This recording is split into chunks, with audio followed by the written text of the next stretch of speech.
Kita harus mengetahui bahwasanya urusan cinta itu bukan urusan makhluk, tetapi urusan cinta itu miliknya Allah. Ini sering kita lupa. Kita ini merasa bahwasanya kita mampu mengendalikan hati kita, dan kita merasa kita yang jatuh cinta. Nah, ini salah.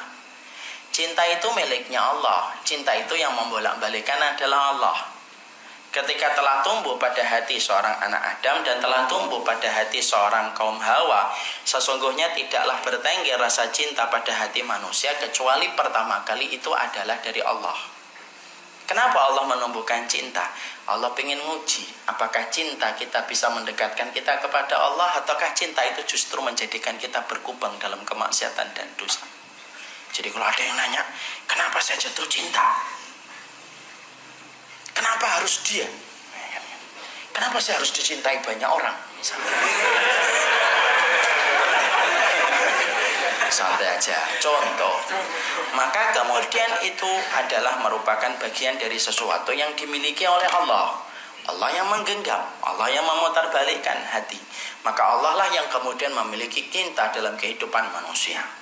Mana dalilnya, Ustaz? Oke, kita sebutkan dalil. Pertama, buka surat An-Najm, buka semuanya, yaitu surat ke-53 ayat 43.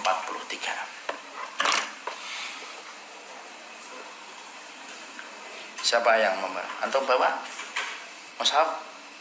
Ada. Siapa yang bawa mushaf? Antum? Agarisma? Bawa? Saya bawa mushaf. Ayo, bawa Quran digital. Antum? Digital. Iya.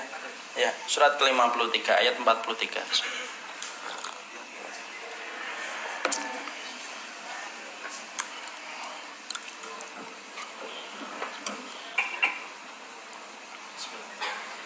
Dan sesungguhnya dialah yang menjadikan orang tertawa dan menangis. Ya. Ini dalilnya, ikhwan. Wa annahu huwa adhaka wa abka. Sesungguhnya manusia itu, Allah menyampaikan, Allah yang menjadikan kamu ketawa dan Allah yang menjadikan kamu menangis. Kita ini saking rapuhnya mengendalikan hati kita pun tidak mampu. Sampai urusan kita ketawa dan urusan kita menangis pun itu Allah yang menjadikan kita ketawa dan ketika kita menangis. Mampu nggak kita memplanning kapan kita ketawa dan kapan kita nangis? Tidak mampu.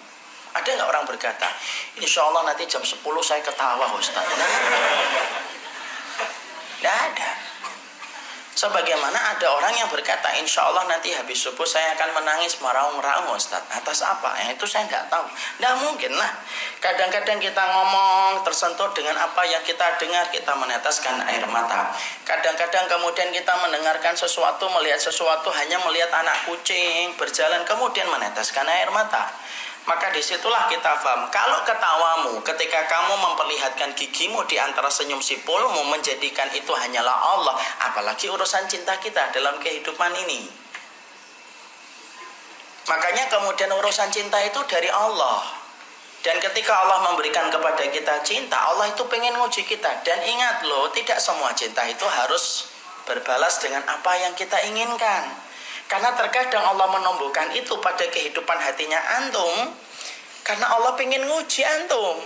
Apakah dengan cinta yang Allah tumbuhkan pada kehidupan hati dan jiwanya antum, antum tetap taat kepada Allah, ataukah jangan-jangan antum menjadi orang yang berkubang pada dosa dan kemaksiatan?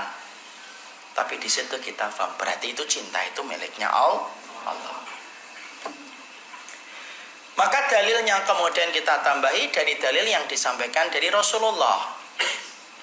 Rasulullah itu dalam hadis riwayat Imam Ahmad, Tirmidzi, Nasai, Abu Dawud itu mengucapkan dalam salah satu doa. Salah satu doanya Rasulullah itu mengatakan, hada fi'li fala talumuni, hada fi'li fima amlik fala talumuni fima tamliku wala amliku. Rasulullah itu memiliki istri banyak. Maka di antara doa Nabi ketika Nabi memiliki banyak istri, maka yang dilakukan oleh Nabi dalam berdoa itu apa? Hada fi'li fima amlik. Ya Allah, inilah saya. Dengan perbuatan saya yang saya kuasai. Jangan mencelaku ya Allah terhadap sesuatu yang engkau miliki dan tidak aku miliki. Apa sih maksud doa itu yang diucapkan Rasulullah? Saat itu Rasulullah memiliki banyak istri. Rasulullah itu orang yang paling adil. dalam kehidupan rumah tangga beliau bersama dengan para istrinya. Tapi cintanya Nabi kepada Aisyah lebih besar daripada cintanya beliau kepada istri yang lainnya. Walaupun cinta itu tidak menjadikan Nabi berbuat zalim ketika mendolimi istri-istri yang lainnya. Nabi tetap adil walaupun cinta terbesarnya Nabi kepada ibunda Aisyah. Makanya maaf ya, dalam poligami yang menjadi syarat itu adil itu apa Ustaz? Adil dalam pembagian, bukan adil dalam masalah cinta. Karena masalah cinta itu kita tidak mampu menguasai. Makanya Nabi kemudian berdoa mencurahkan isi hatinya kepada Allah. Inilah yang bisa aku lakukan ya Allah, yang bisa aku kendalikan, yaitu adil kepada istrinya.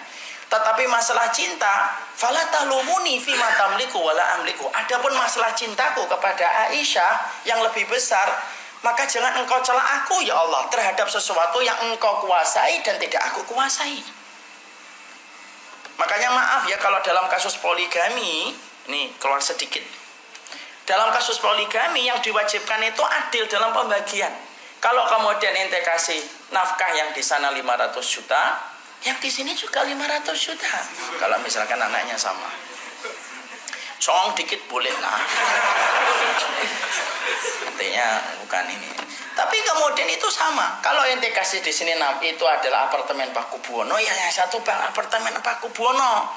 Jangan yang satu apartemen Pak Kubuwono, yang satu apartemen di Bekasi. Beda. Dalam masalah pembagian harta harus sama, pembagian malam harus sama, giliran harus sama. Tapi masalah cinta tidak bisa. Cinta itu yang memiliki Allah.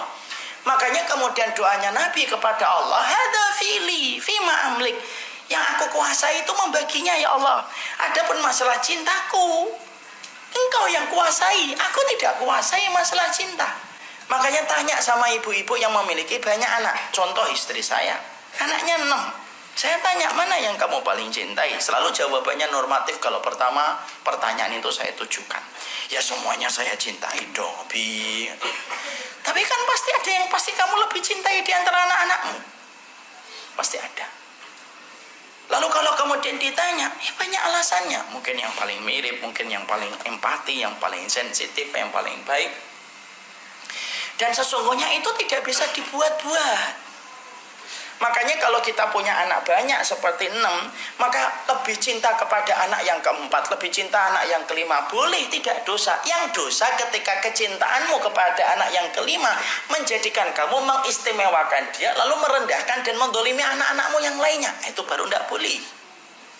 Berarti kalau ada seorang wanita diberikan banyak anak, dia mencintai semuanya, tapi tetap ada satu anak yang lebih dia cintai.